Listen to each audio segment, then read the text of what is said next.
my first Question. question was it was related to something that I observed during my interview. And the thing that I observed was whenever someone asks me a question, I have first of all like really limited range of thoughts pop up compared to if someone were to ask this question in a relaxed environment.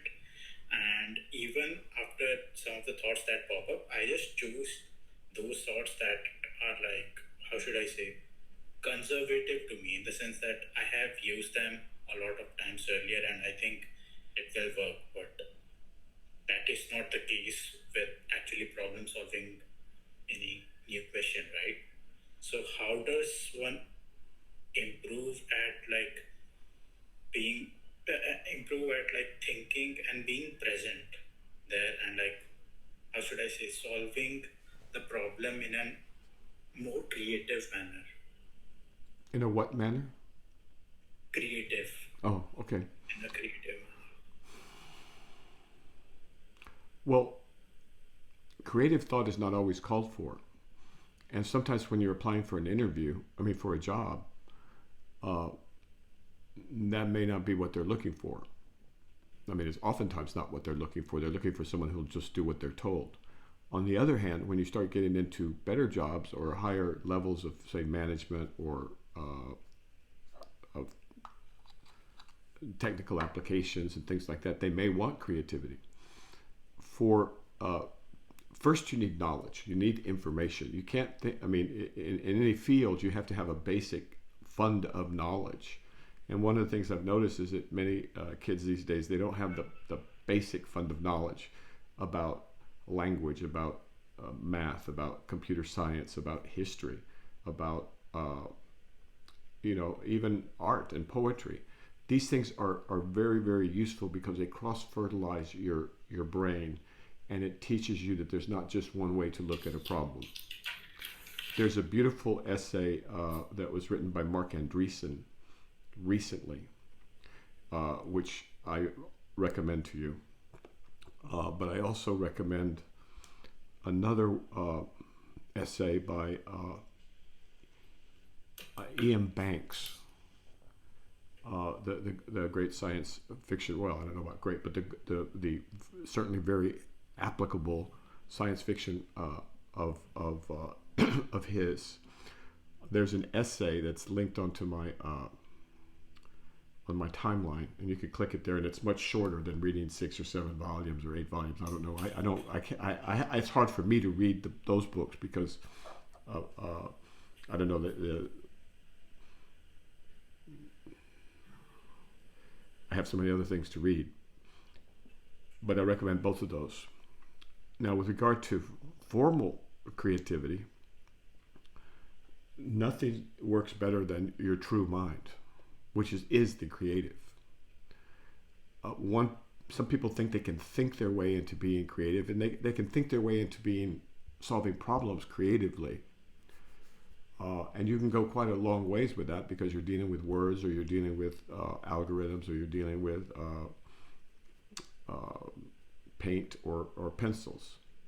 But for the true creativity, that comes from someplace else.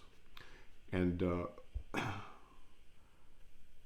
may have written a post about that recently where uh, folks who have had this experience understand that the breakthroughs, the aha moments, the eurekas, they come to a prepared mind.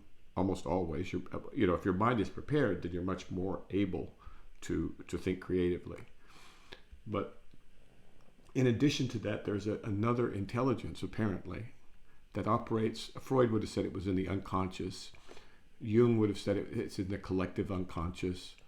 The other people would talk about, Akashic records or God knows what else. I would say it's the way. I would say it's the Tao. There's a source of creativity right there behind the literal mind that chooses when, how, and to whom it will speak. It's very peculiar. But more than one scientist has noticed this. For example, I think the discovery of the benzene ring, there's a lot of different, you know what the benzene ring is? Yeah, yeah. Okay, the discovery of making that structure came to a chemist who had been working on it for a long time, but I think he was either drunk or delirious or maybe depressed, and at any rate, I think he fell off a back of a truck, and it hit him, right? A snake with its, or maybe he saw a snake with its tail in its mouth, and he went aha or something like that. And you'll have these experiences if you're lucky. And I've had a few, and other people that I know have had them. They're not necessarily, they don't necessarily require, the highest understanding at all. They come as inspiration. And I think that's probably where real inspiration comes from. But others call it something like revelation, like something is revealed. And so these are mysteries. But there's no doubt in my mind, and other people are curious, that the source of true creativity is not a cortical process at all. Somehow or another, it comes from the outside. So do with that as you wish, but that's what I have to say. Now, in more concrete terms, de Bono's first, the 6 thinking hats, is a very good way to get a balanced way of looking at a situation. Have I recommended that to you before? The 6 thinking hats. Okay, the 6 thinking hats of Edward de Bono. He was a physician that lived in Malta. Major thinker. Made a very successful business out of it. But in these 6 thinking hats, he proposes that, let's say, the board of a company has to make a decision. Whoever's leading or moderate or facilitating that board meeting says, okay, we want everybody, and they literally or figuratively put 6 colored hats in the middle of the table. They put red hats, black hats, white hats, blue hats, yellow hats, and black hats. Literally, just look like caps.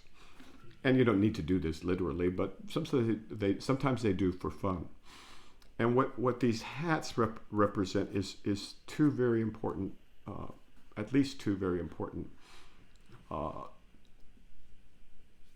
aspects of solving problems creatively.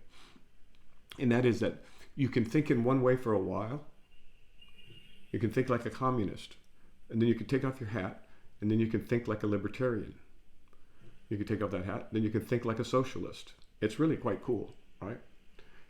But what he did was he codified this into the 6 thinking hats. And so you're back to the board meeting. The facilitator says, okay, I want everyone to put on their black hats. And so everyone puts on their little black hat. And he says, I want to know the most negative things about what we're discussing. I want to know what could go wrong. I want you to be as pessimistic as possible. I want you to talk about all of the downsides. We've got to get these out in the open, And to himself, he's thinking, yeah, for risk management, right? And also for anticipating problems. And so they go around the boardroom table. And of course, this could be done in your own mind, and it should be done in your own mind as an individual. I'm just using the boardroom as an example, where it was actually used most successfully. So after taking off the black hats and you get all the pessimists, get a chance to, have their moment. You say, well, okay, well then,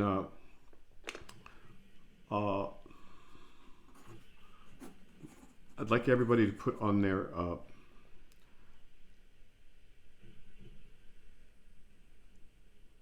their red hats. And the red hats are just for feelings. How do you feel about this project? How do you feel about this going in this direction? How do you feel about this job? How do you feel about, just how do you feel about it? Because some people will have very strong reactions. Not knowing anything, they'll have very strong reactions. And we see this with people who, have a strong reaction against Muslims, or have a strong reaction against Hindus, or have a strong reaction against Christians. But it's, these are all the conditioned feelings. And it's not like they're not important. They're there, and it's very important to surface them. So with your red hat on, you just ask, well, how do I feel about this job? How do I feel about this person? How do I feel about this project that I'm thinking about? and you allow yourself just to feel what you feel, including fear. Because if you're fearful, you probably won't like it if you're too fearful. And then after these two hats, and by the way, these hats can be done in any order. Then we get to, let's see, we've done black, green, blue, yellow, red.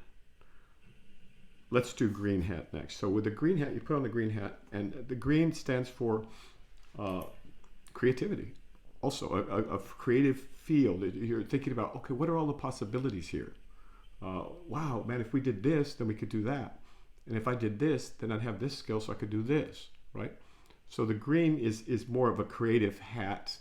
And I probably should have put it later in this discussion, but that's basically what it is, and we'll go back to it. But then we have the white hat. Now the white hat is pure data, or the white stands for the paper. You know, the paper that the information is written on, the data, the hardcore data. How long is this going to take? How much is it going to cost? Is there a market for it? Do I like this job? I mean, how many people have applied for this job and not gotten it? It's the data hat, okay? So now we've done red, we've done a little green, we've done black, we've done white. Okay, and so the yellow hat, you take off the last hat, you put on the yellow hat. The yellow hat is the hat of optimism. What could go right? Wow, what could, this is wonderful. Think of all the possibilities. We could get rich, I could get famous, although that's a mixed blessing also, for sure.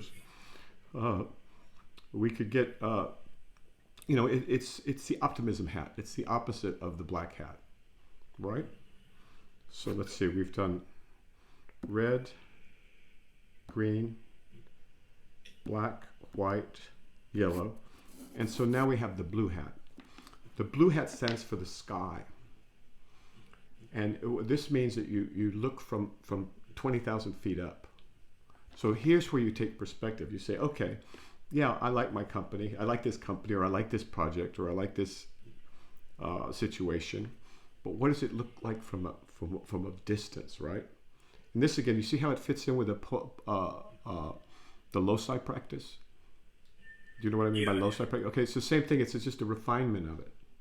Okay, so with the yellow hat, is that what we're on, right? No, we're on the blue hat. On the blue hat, you look down on the whole situation. Okay, the competition, the other, 5 companies that are doing this, or the other 500 applicants, or the other painters that are painting in the same style, or whatever you want, but just see it from way above.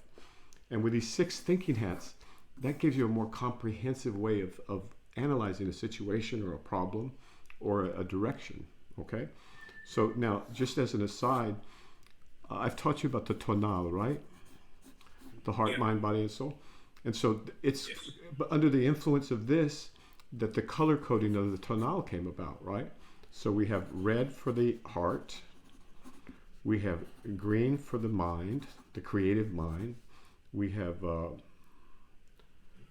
heart, mind, blue for the body, for the blood that runs in the veins, and we have yellow for the spirit.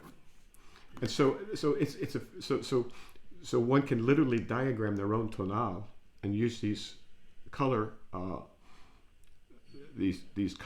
conventions. But then when it becomes really useful is when you start mapping out how you're connected to other people or not connected to other people. And so with the on the red dimension, the heart dimension for humans, you want to know, who do I love and who loves me, right? And with the green, in the green dimension, you want to know, what am I learning? What am I teaching? Who's teaching me, right? And on the blue dimension, it's simply your family. Who am I related to genetically? What am I vulnerable to? Or what am I lucky to get because of my genes, right? And then we get to the spirit in yellow. And that's a huge, enormous enterprise. And so what I'm trying to illustrate is how just by picking up these tools and using them, they start to cross-fertilize each other. And that's where the action is in the mundane level. Absent inspiration, which is usually the case, right? You can't rely on inspiration. You can only be grateful. These things start to cross-fertilize each other. And so then we get into a whole bunch of other tools for thinking creatively. One is called the PO, and others are called the PMI, pluses, minuses, and interesting points, which is something people leave out of their thinking, interesting points. The PO is the kind of the random impact of a random impact to the thinking process. This is used by the Sufis on a routine basis. I use it oftentimes if I'm stuck on something. I'll just pick a random word out of a book, and there's a technique for doing that. And I'll start from there, and what happens then is the mind, starting from another direction, comes up with a different solution that it hadn't thought of before. And so for this, I recommend Serious Creativity by Edward de Bono. All right, that's a book you should have. You should have that, and you should have the 6 thinking hats as to begin with.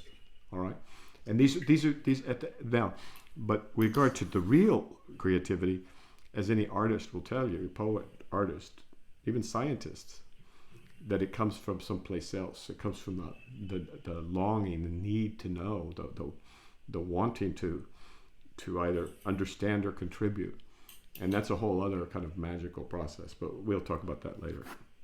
Okay, does that kind of answer that? Can we? Yeah. Okay, so good.